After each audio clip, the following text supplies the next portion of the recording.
તો પવન ફૂંકાયો અને ગાજવીજ સાથે અહીંયા ધોધમાર વરસાદ પડ્યો છે। ખીરસરા, જાંબુડી, પ્રેમગઢ, મેવાસા સહિતના ગ્રામ્ય વિસ્તારોમાં આજે વરસાદ પડ્યો હતો।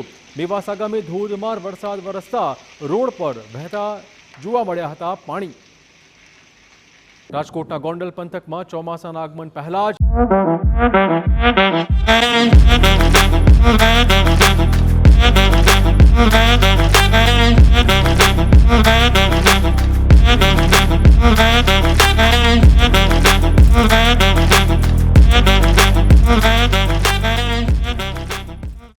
વરસાદી વાતાવરણ જામી રહ્યું છે।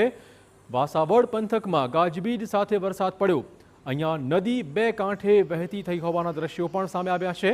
પહેલા વરસાદમાં જ વાસાવડી નદી બે કાંઠે વહી રહી છે। ઉપરવાસમાં ભારે વરસાદના કારણે નદીમાં નવા નીરની આવક થઈ છે। બવડી, ચમારડીમાં નદીમાં પણ નવા નીરની આવક જોવા મળી હતી।